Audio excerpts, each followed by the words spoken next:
Ja paskatīties man apkārt, jūs domāsiet, ka es atrodos kaut kur Latvijas nomalē, bet tas tā nav. Es esmu Rīgā, un šeit blakām dzīvo cilvēki. Ejam paskatīsimies, kā viņi šeit dzīvo.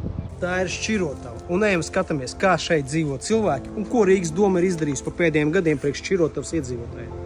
Es domāju, ka rīdzinieki, un pat ne tikai rīdzinieki, nezin, ka vispār ir tāds rajons Rīgā.